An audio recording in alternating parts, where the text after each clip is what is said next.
ಕಾರ್ತಿಕ ಮಾಸದಲ್ಲಿ ನಮ್ಮ ಪಂಢರಪುರದ ವಾರ್ಕರಿ ಸಂಪ್ರದಾಯವನ್ನ ಈ 8 ಜನರು ಏಕಕಾಲಕ್ಕೆ ಪಾರಾಯಣವನ್ನು ಓದುವಂತ ಒಂದು ಕಾರ್ಯಕ್ರಮ ಇದೆ. ಅದರಲ್ಲಿ ಮುಖ್ಯವಾಗಿ ಏನು ನಾವು ಭಗವದ್ಗೀತೆ ಅಂತ ಹೇಳ್ತೀವಿ, ಆ ಭಗವದ್ಗೀತೆಯನ್ನ ನಮ್ಮ ಸಂಪ್ರದಾಯದ ಚೌಕಟ್ಟಿನಲ್ಲಿ ಮಾಡಿದಂತ ಒಂದು ಗ್ರಂಥವನ್ನ ಬಿಡುಗಡೆ ಸಮಾರಂಭ. ಆ ಬಿಡುಗಡೆ ಸಮಾರಂಭದ ಎಲ್ಲ ಕಾರ್ಯಕ್ರಮ ವಿವರಗಳನ್ನು ತಮಗೆ ಈಗಾಗಲೇ ದೊರಕಿಸಿಕೊಟ್ಟಿದ್ದೇವೆ. ಆ ಕಾರ್ಯಕ್ರಮದಲ್ಲಿ ಪೂಜ್ಯಾತಿ ಪೂಜ್ಯರು ಯಾರ್ಯಾರು ಪೂಜ್ಯರು ಭಾಗವಹಿಸ್ತಾರೆ ಅದನ್ನು ಪತ್ರಿಕೆಯಲ್ಲಿದೆ. ಇಲ್ಲಿ ಸ್ಥಳೀಯವಾಗಿರ್ತಕ್ಕಂಥ ಮಾಜಿ ಮುಖ್ಯಮಂತ್ರಿಗಳು ಇರಬಹುದು ಅಥವಾ ನಮ್ಮ ಶಾಸಕರು ಸಂಸದರು ಸಹಿತ ಆ ಕಾರ್ಯಕ್ರಮ ಉಪಸ್ಥಿತರಿರ್ತಾರೆ.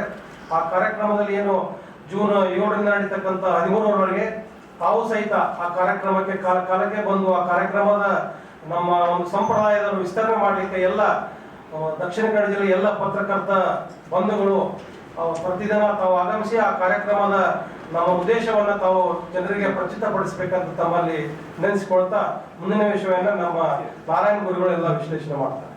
ನಮಸ್ಕಾರ.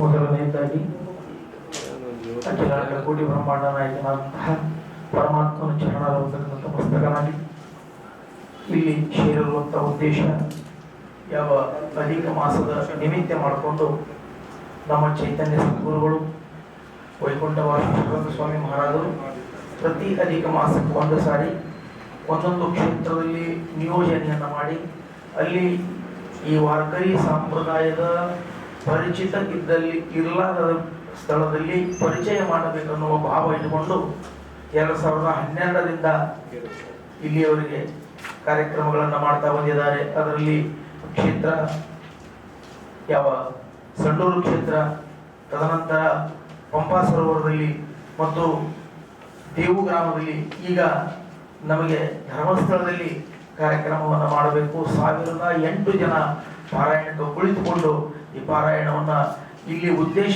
ಏನು ಅಂತ ಕೇಳಿದ್ರೆ, ಧರ್ಮಸ್ಥಳದ ಅರ್ಥಾತ್ ದಕ್ಷಿಣ ಕನ್ನಡದಲ್ಲಿ ವಾರ್ಕರಿ ಸಂಪ್ರದಾಯ ಸ್ವಲ್ಪ ಪರಿಚಿತ ಇರಲಾರದ ಉದ್ದೇಶವನ್ನು ಇಟ್ಟುಕೊಂಡು ಗುರುಗಳು ಇದರ ಪರಿಚಯ ಆಗಲಿ, ಈ ಸಂಪ್ರದಾಯ ಎಲ್ಲ ಕಡೆಯೂ ಬೆಳೀಲಿ ಅನ್ನೋ ಒಂದು ಮಹತ್ವವಾದಂಥ ಆಕಾಂಕ್ಷೆಯನ್ನು ಇಟ್ಟುಕೊಂಡು ನಮ್ಮ ಚೈತನ್ಯ ಸದ್ಗುರುಗಳ ಸಾನ್ನಿಧ್ಯದಲ್ಲಿ, ಚೈತನ್ಯ ಸದ್ಗುರು ಹರಿಪ್ರಸಾದ್ ಮಹಾರಾಜರ ಸಾನ್ನಿಧ್ಯದಲ್ಲಿ ಈ 7 ದಿವಸಗಳ ಪರ್ಯಂತ ಪಾರಾಯಣ ಮಾಡಬೇಕು ಅನ್ನೋ ಇಚ್ಛೆಯಿಂದ ನಾವು ಸ್ಥಳವನ್ನು ನೇಮಕ ಮಾಡುವಾಗ ನಮಗೆ ರಾಮ ಮಂದಿರದ ಮಹಾಮಂಡಲೇಶ್ವರ 1008 ಸದ್ಗುರು ಬ್ರಹ್ಮಾನಂದ ಸ್ವಾಮಿ ಸರಸ್ವತಿ ಮಹಾರಾಜರು ನಮಗೆ ಜಾಗದ ಅನುಕೂಲತೆಯನ್ನು ಮಾಡಿ, ಅದಕ್ಕೆ ಅನುಕೂಲತೆಯನ್ನು ಬಹಳ ಉತ್ಕೃಷ್ಟ ರೀತಿಯಲ್ಲಿ ಅನುಕೂಲತೆಯನ್ನು ಮಾಡಿದರು.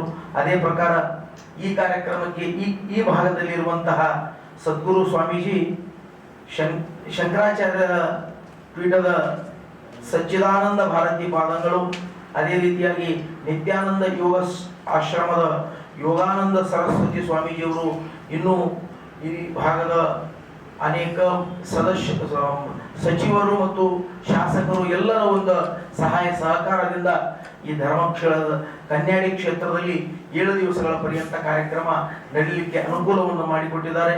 ಅದಕ್ಕೆ ತಮ್ಮಲ್ಲಿ ವಿನಂತಿ ಮಾಡ್ಕೊಳ್ಳೋದೇನಪ್ಪಾ ಅಂತ ಕೇಳಿದ್ರೆ, ತಾವು ಕೂಡ ಈ 7 ದಿವಸದಲ್ಲಿ ತಾವು ಬಂದು ಈ ವಾರ್ಕರಿ ಸಂಪ್ರದಾಯವನ್ನ ಯಾವ ರೀತಿ ನಡೀತಾ ಇದೆ, ಭಜನೆ ಕೀರ್ತನೆ ಯಾವ ರೀತಿ ನಡೀತಾ ಇದೆ, ಇದಕ್ಕೆ ಆಶೀರ್ವಚನ ಯಾವ ಗುರುಗಳು ಮಾಡ್ತಾ ಇದ್ದಾರೆ, ಅದನ್ನು ಕೂಡ ತಾವು ಬಂದಲ್ಲಿ ಅದನ್ನು ಸ್ವಲ್ಪ ವೀಕ್ಷಣೆಯನ್ನ ಮಾಡಿ ಎಲ್ಲರಿಗೂ ಪ್ರಚಾರ ಮಾಡ್ಬೇಕಂತೇಳಿ ತಮ್ಮಲ್ಲಿ ವಿನಂತಿ ಮಾಡ್ತಾ, ಗುರುಗಳು ಒಂದು 2 ಮಾತು ನಮ್ಮ ಅಧ್ಯಕ್ಷರು 2 ಮಾತು ಮಾತಾಡಿದ್ದಾರೆ.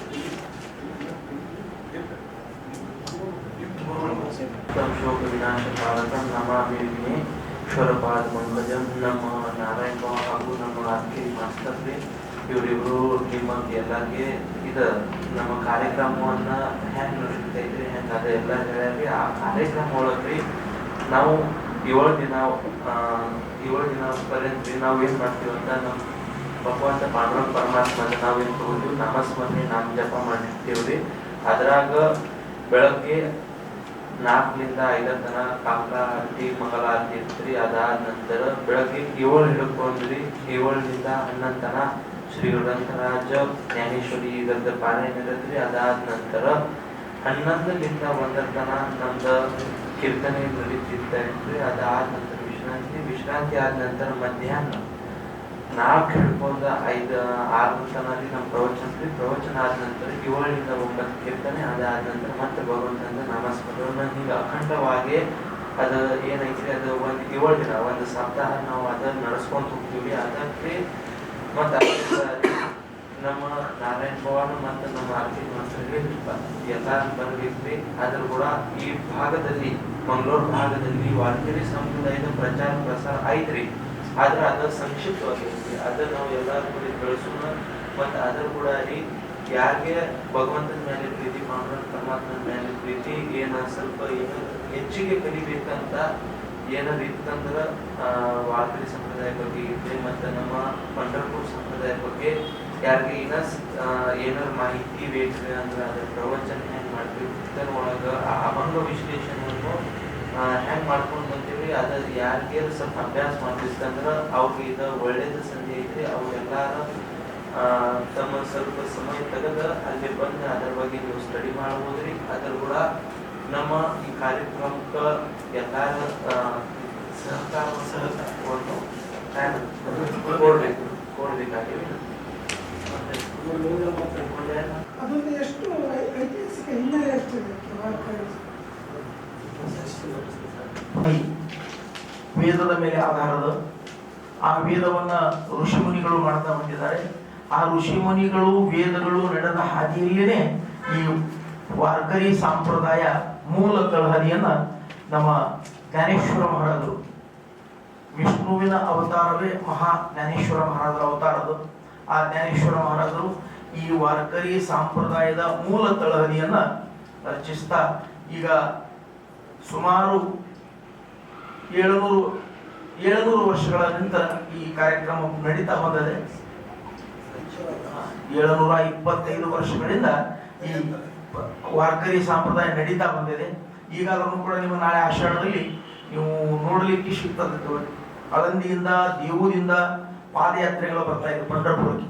ಅದು ಕಮ್ಮಿ 700 ವರ್ಷಗಳಿಂದ ಈ ಪಾದಯಾತ್ರೆ ಪ್ರಾರಂಭವಾಗಿದೆ. ಉದ್ದೇಶ ಏನು ಅಂತ ಕೇಳಿದ್ರು, ಸನಾತನ ಧರ್ಮದ ಮುಖ್ಯ ಅಡಿಪಾಯ ಅಂದ್ರೂ ಅಡ್ಡಿಲ್ಲ. ಆ ರೀತಿಯಾಗಿ ಈ ವಾರ್ಕರಿ ಸಂಪ್ರದಾಯ ಇದೆ.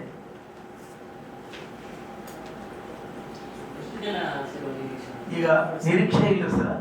ಸಂಕಲ್ಪ ನಮ್ಮ ಗುರುಗಳ ಸಂಕಲ್ಪ ಏನಿದೆ ಅಂತ ಕೇಳಿದ್ರೆ 1008 ಜನ ಪ್ರಥಮ ದಿವಸ ಪಾರಾಯಣಕ್ಕೆ ಕುಳಿತುಕೊಳ್ಳುವಂತ ಯೋಜನೆ ಇದೆ. ಆ 1008 ಜನರಿಗೂ ಕೂಡ ನಾವು ಜ್ಞಾನೇಶ್ವರಿ ಗ್ರಂಥ ಅರ್ಥಾತ್ ಭಗವದ್ಗೀತೆಯನ್ನ ಉಚಿತವಾಗಿ ಕೊಡ್ತಾ ಇದ್ದೀವಿ. ಅದು ಸಮಿತಿ ವತಿಯಿಂದ 1008 ಜನ ಪ್ರಥಮ ದಿವಸ ಕುಳಿತುಕೊಳ್ತಾ ಇದ್ದೀವಿ. ಅದು ಮರಾಠಿ ಒಳಗಿರುವಂತ ಗ್ರಂಥವನ್ನ ಕನ್ನಡದಲ್ಲಿ ಅನುವಾದ ಮಾಡಿದ್ದೇವೆ. ಮತ್ತೆ ಬಿಡುಗಡೆ ಸಮಾರಂಭ 7ನೇ ತಾರೀಕು ಬೆಳಗ್ಗೆ 7 ಗಂಟೆಗೆ ಆ ಗ್ರಂಥದ ಬಿಡುಗಡೆ ಕೂಡ ಇದೆ. ಪರಿಚಯ ಮಾಡಿ ಯಾರಾದ್ರೂ ಒಬ್ಬರೇ ಮಾಡಿ.